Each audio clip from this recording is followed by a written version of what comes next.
Hey, Pretty Girl Club. So I wanted to talk about this Tylas situation because I've noticed that the black community is arguing over whether or not she should be classed as black. And this is something that always happens whenever a mixed race person does something groundbreaking or we are very successful. The black community wants to claim us as only being black because they want to clout chase off of our accomplishments. They did this with women like Rosa Parks. They did this with people like Malcolm X. They do this with people like Beyonce and Rihanna. And now they're doing it with Tyla. Anytime a mixed race person who has partial black ancestry becomes the popular girl, the pretty girl, or the pioneer in some way, the black community loves to ride the coattails of mixed race people. But then it bites them in the butt in the end because when they constantly ride the coattails of MLS women, then they get mad when the Beyonce becomes more popular than the Kelly Rowland. Then they get mad when the Queen Naja or the Mariah the Scientist or the Ice Spice becomes more famous than the JT from the City Girls or the Ari Lennox. So I've noticed that there's constantly this internalized colorism that a lot of women in the black community have where they're too ashamed to promote someone of their own phenotype. Look at women like Arya Starr. She is another African artist who is more unambiguous looking. I don't see the same argument over her. I don't see the same clout chasing over Arya Starr. I don't see the same standing and obsession with Arya Starr and the admiration of Arya Starr's beauty. I don't see that same energy from black female spaces. So this is the problem is you can't pedestalize us and constantly push us to the forefront and then get mad when we get pushed to the forefront. So we saw this happen with Halle Bailey when it came to the Little Mermaid movie. First, it was, oh my God, she's such a black queen. Like, oh, look, there's a black Little Mermaid, and everything was all good, right? Because they saw enough approximation to their own phenotype due to her locks. I actually think that if Halle Bailey would have had the same hair texture as Zendaya, it would have been a different story.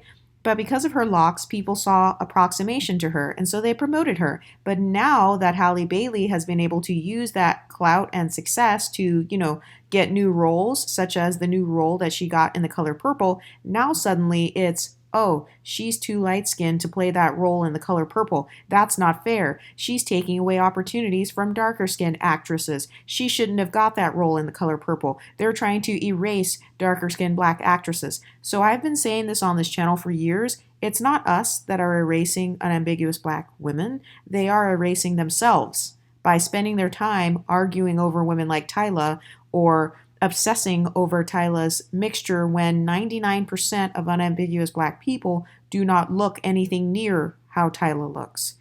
Rumor has it that Tyla is about 25% African, and then the rest of her admixture is Indian and white. To be honest, if Tyla would have come on to the scene with her hair straightened, I would have assumed that she was an Indian girl. But this is something that happens all the time where we've got people who don't look like us whatsoever clout chasing off of our phenotypes or attempting to one drop us into their communities because they like our talent, they like our achievements, similar to women like Beyonce. You like the fact that Beyonce is seen as the pretty girl, you like Beyonce's talent, you like the fact that she is successful, and so you want to claim her as a part of the unambiguous black community because you feel like somehow her privileges will trickle down onto you. You feel like by approximating yourself to her, that it's somehow going to help you attain some sort of status. I saw the same thing with Rihanna. Rihanna does not look like the average unambiguous black woman. The average unambiguous black woman does not have light skin and green eyes. That is completely false. But a lot of people, they will fight tooth and nail to claim Rihanna as only having black ancestry because they are fans. They're fans of her and they admire her and they want to associate with her success. And the funny thing is, if you were to separate mixed race people from unambiguous black people, and if you were to take out the quote unquote light skins who benefit from colorism, most of the actual accomplishments and achievements in the black community would go away. Barack Obama is not a fully black man, he is mixed race. Kamala Harris is mixed race. Malcolm X had mixed race ancestry, and he also does not look like the average unambiguous dark-skinned monoracial black man. So all of this pride that you see in the black community when they say, "Oh, we are the blueprint. We've accomplished all of these things. You know, we changed the game when it comes to music, when it comes to all of these different things." No, actually, mainly mixed race people changed the game when it came to all of those things.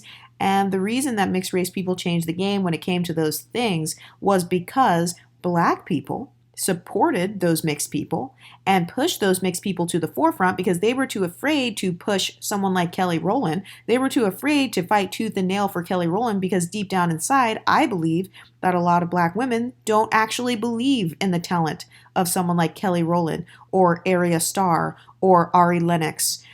I actually believe that deep down inside, a lot of people do believe that someone like Tyla will always be more successful than Arya Starr. And that, in my opinion, is a sign of internalized colorism.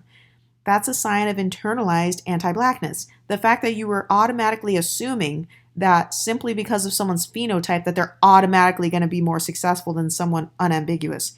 I think that is extremely stupid. I think there are plenty of unambiguous people who are very talented, who could easily become international superstars and who are doing it every day.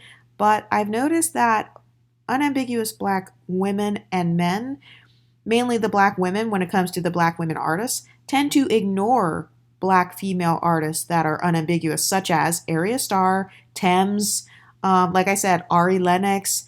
A lot of people, they love to hate us MLS people, but they don't realize that by focusing all of their attention on us, they're actually promoting us more, and it's causing more hype around the MLS phenotype and around our look and stuff like that. So it's so funny because I had never heard of Mariah the Scientist, the singer. I had never heard of her until I saw her on Black Women Empowerment channels. That was actually how I discovered her.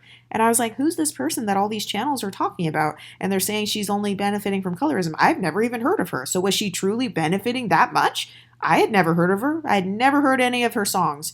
But because she was being promoted by these YouTube channels, then I was like, oh, let me listen to her songs. And I was like, oh, these are some good songs. And I literally, to this day, still follow her as an artist. And I still listen to her music because people who thought that they could somehow take away her privilege actually gave her the exotical tax by simply talking about her. Remember, when I talk about the concept of exotical tax, all I'm saying is that you're receiving extra attention based on either being mixed or looking mixed. People are giving you extra attention. That's all Tyla is getting right now. She's getting all the exotical tax right now. Whether it's positive or negative, she's trending on Twitter. She's getting all this extra attention. And guess what? She's going to be laughing all the way to the bank. You guys could have been giving all that attention to Arya Starr. You could have been giving all that attention to Ari Lennox. But no, instead you chose to give it to Tyla and argue about whether or not she should be called black.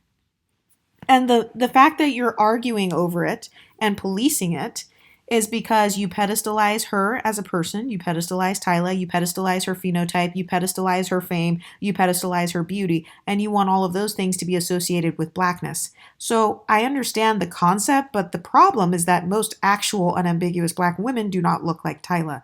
So all you're doing by promoting Tyla is promoting women who look more like her. And this is the cycle that we see in the black community.